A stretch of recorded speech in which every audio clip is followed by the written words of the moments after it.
Bonjour. Ici Jean-Luc Sialou. Aujourd'hui, dans notre vidéo, nous allons parler de comment apprendre de tout ce qui nous arrive.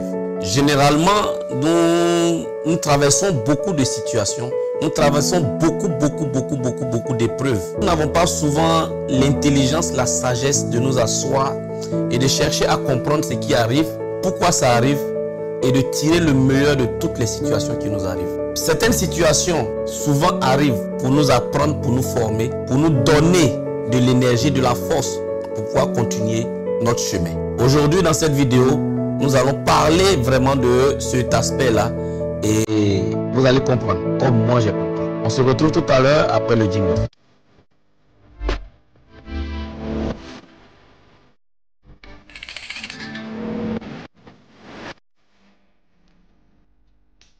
Bien, comme annoncé, nous allons parler de cet aspect-là de la vie qui est très important, que la plupart d'entre nous loupons. Et pour pouvoir étayer cela, je vais vraiment parler d'une expérience que j'ai vécue quand j'étais vraiment en quête d'emploi. Quand j'étais en quête d'emploi dans les années 2006, 2007, 2008, il y a eu beaucoup d'épreuves, il y a eu beaucoup de choses que j'ai traversées mentalement, psychologiquement, et ça pouvait affecter ma capacité à voir l'avenir. Ça pouvait affecter la pertinence que je pouvais donner à mon avenir. À cause des difficultés que je traversais, j'étais capable de ne même pas voir ce que Dieu m'offrait pour l'avenir. Et qu'est-ce qui s'est passé? J'étais tombé dans ce qu'on appelle la négativité. Je voyais tout ce qui arrivait négativement. Je ne pouvais pas voir d'opportunité parce que tout ce que moi je voyais était négatif. Aujourd'hui, à travers 3 éléments, nous allons apprendre à vraiment profiter et à tirer vraiment profit de tout ce qui nous arrive. Tirer vraiment profit de tout ce qui nous arrive. Tirer profit. Point numéro 1, avoir un détachement. Créer un détachement de toutes les situations qui nous arrivent. Créer un vrai détachement de toutes les situations qui nous arrivent. Un détachement, ça veut dire quoi?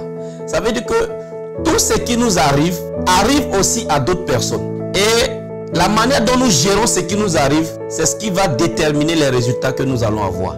N'oublions pas, ce qui nous est déjà arrivé fait partie du passé. La situation que nous avons vécue il y a 1 minute fait partie du passé. Et le passé ne peut pas être changé. Le passé ne peut pas être modifié. Mais notre avenir compte. Notre avenir est la chose la plus importante. Donc aujourd'hui, quand je parle de détachement, c'est qu'il ne faut pas s'asseoir dans une situation qui est déjà passée et se rappeler et pleurer pour cette situation qui est arrivée. La situation qui est arrivée n'est pas ta situation. C'est une situation parmi tant d'autres qui t'est arrivée. Comment est-ce que tu la gères? Comment est-ce que tu crées le détachement? Comment est-ce que tu sors de la situation? C'est quand tu sors de la situation, c'est quand tu crées le détachement et que tu vas un peu plus loin et que tu observes la situation, c'est là que tu peux avoir vraiment des solutions. La solution à une situation, c'est pas lorsqu'on est attaché à cette situation. Vous allez voir dans la vie qu'il y a certaines personnes qui peuvent pleurer un mort après 2 ans, après 3 ans, après 4 ans. Un être qui les a quittés depuis 4 ans, ils continuent de pleurer ce mort. Ils continuent de se morfondre. Il y a des gens qui traînent des situations amoureuses qui leur sont arrivées depuis 2 ans, depuis 3 ans. À cause de cela, ils ne peuvent même plus reconnaître les opportunités de bonnes personnes qui viennent vers elles. Ces personnes-là pètent carrément tout ce qu'il y a comme opportunité qui arrive. La chose, ce que je veux vous dire aujourd'hui, c'est que créer un détachement. Quelle que soit la situation, créez un détachement. Éloignez-vous. On ne s'arrête pas dans un problème pour pouvoir régler le problème. On est hors du problème et on observe le problème et on arrive à créer vraiment les résultats. Si vous remarquez très bien, moi j'ai observé ça avec moi-même quand j'étais sur les bancs à l'école. J'ai observé que lorsque j'avais un problème, un exercice que je n'arrivais pas à résoudre, plus je me forçais à trouver la solution, plus j'étais dans le problème, la solution ne venait jamais. Ça vous est déjà arrivé, ça arrive à beaucoup d'entre nous. Souvent, le même problème que tu as cherché pendant 2 jours, pendant 3 jours, pendant que tu t'es concentré là-dessus, pendant que tu te disais mais je ne peux pas, je suis un incapable. Mais comment est-ce que cela arrive? Pendant que tu te poses toutes ces questions, tu es dans cet élément-là, tu ne peux pas trouver la solution. Mais très souvent, la plupart d'entre nous, la solution vient comme de la magie. Souvent, pendant que tu es en train de te laver, je me rappelle une fois, il y a un problème de comptabilité.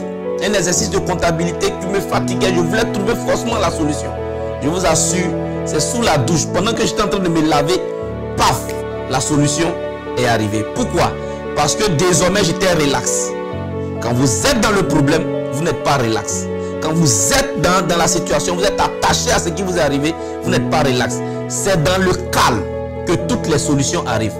C'est dans la paix que toutes les solutions arrivent. Mais vous ne pouvez pas avoir la paix si vous êtes attaché au problème. Le problème vient pour vous troubler, pour vous amener à vous défocaliser sur ce qui est l'essentiel. Vous voulez avoir l'avenir, vous voulez réussir dans l'avenir, détachez-vous. Détachez-vous de toutes les situations qui arrivent. Les situations même peuvent être bonnes, détachez-vous. Parce que toute situation bonne même qui vous arrive peut être aussi un frein à votre avenir. Toute situation bonne qui vous arrive peut vous empêcher de voir l'avenir. Quelle que soit la situation, vivez la situation avec beaucoup de détachement. Le deuxième point, non des moindres, c'est maîtriser ses émotions. Il faut maîtriser tes émotions. Maîtriser ses émotions, c'est important.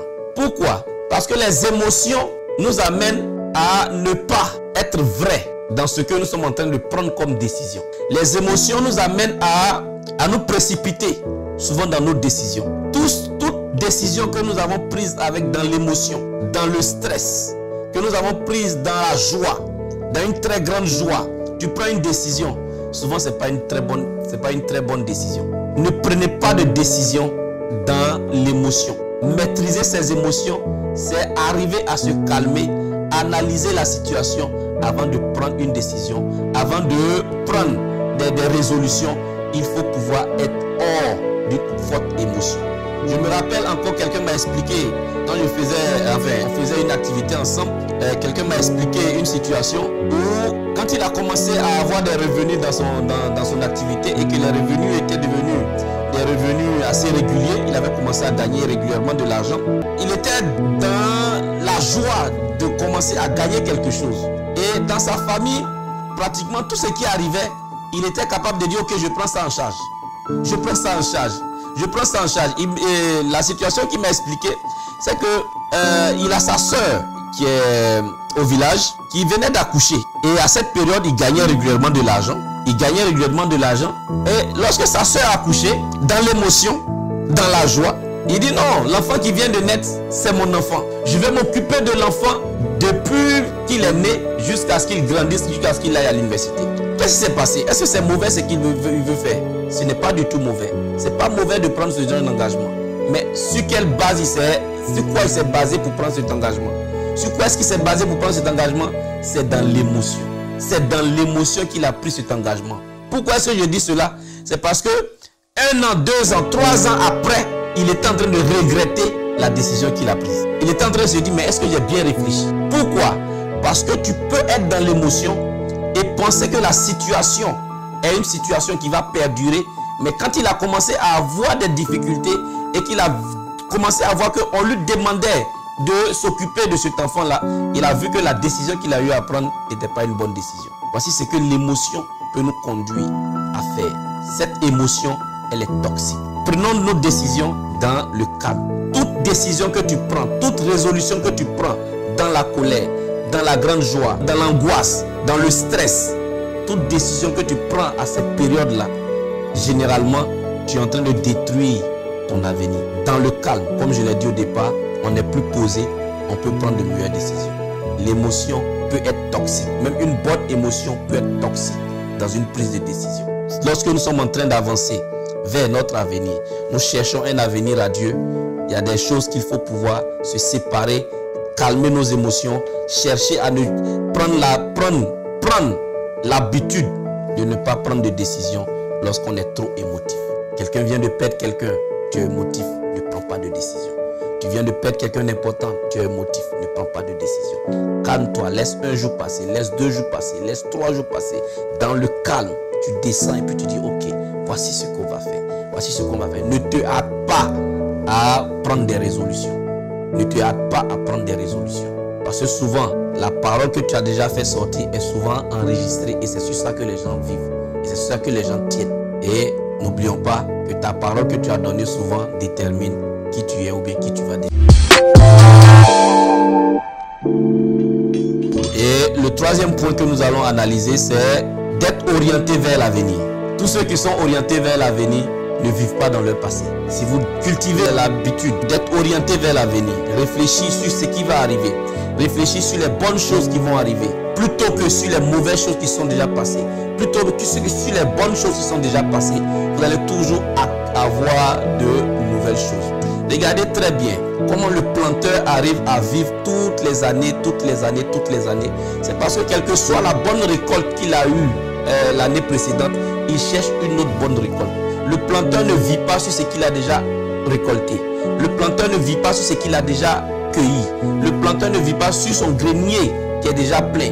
Il vit sur le grenier de l'année prochaine parce qu'il est conscient que ce qu'il a obtenu cette année, il va le bouffer, il va consommer et ça va finir. Pourquoi? Parce que si de nouvelles idées ne viennent pas, si tu ne réfléchis pas à d'autres idées qui vont venir, l'idée que tu as déjà eue sera désuète, sera morte. L'idée ne va plus exister.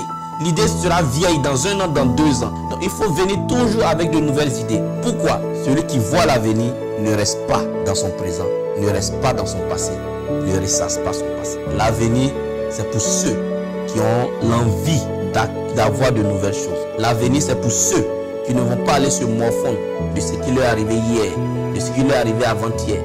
L'avenir, c'est pour ceux qui se lèvent aujourd'hui, qui mettent un plan en place, qui disent oui, à partir d'aujourd'hui, je vais me concentrer sur ce qui arrive, pas sur ce qui est passé. C'est ça qui permet de prendre de bonnes décisions et de pouvoir maîtriser les situations qui vont nous arriver et pouvoir avoir l'essence ou bien la chose qui est importante pour notre avenir. Aujourd'hui, nous parlons beaucoup d'avenir, parce que l'avenir, c'est ce qui permet à un homme de vivre. Celui qui perd son avenir a perdu tout. Parce que, généralement, le passé ne peut pas être modifié. Il n'y a que l'avenir qui peut être modifié. Notre avenir compte. L'avenir de nos enfants compte. L'avenir de nos entreprises compte. L'avenir de nos partenaires. Tous ceux qui interagissent avec nous, nous arrivons à interagir parce que il y a quelque chose qu'on recherche. Généralement, ceux qui vivent dans une relation passée, qui vivent dans une interaction passée, vivent mal. Aujourd'hui, on a réussi à avoir ça. Quelle est la prochaine étape? La prochaine étape ne se trouve pas dans le passé. La prochaine étape se trouve demain, après-demain, 1 an, 2 ans. Qu'est-ce qui va se passer? Qu'est-ce qu'on va faire? Voici les vraies questions qu'on doit se poser. Tout se trouve dans l'avenir. Et moi, je crois en cela. Et depuis que j'ai compris ça, depuis que j'ai compris cela, j'ai compris que ma planification de mon avenir, la planification de ce que je veux être dans 2 ans, dans 3 ans, dans 4 ans, dans 10 ans, dans 20 ans, ce que mes enfants vont devenir, ce que ma famille va devenir, tout ce que je veux réaliser, c'est ce qui est le plus important. Donc je planifie d'avance. Je m'oriente vers ce qui va arriver demain, après-demain. Toi, vers quoi est-ce que tu t'orientes? Est-ce que tu es toujours en train de regarder dans le rétroviseur? Celui qui regarde toujours dans le rétroviseur lorsqu'il est en train de conduire, il va forcément faire un accident. Parce que les rétroviseurs ne sont pas faits pour pouvoir voir devant. Les rétroviseurs sont faits pour voir derrière. Alors qu'on n'avance pas à reculons, on avance vers l'avenir. Où est-ce que tu t'en vas? Détermine-le, clarifie-le, rends-le clair. Il faut que ce soit tellement clair pour toi que tu vas commencer à minimiser ton passé. Celui qui n'arrive pas à avoir un avenir assez clair, à se déterminer un avenir assez clair, il va toujours être concentré sur son passé. Et ça, c'est quelque chose de très dangereux. Chers amis, voici ce que j'avais à partager aujourd'hui.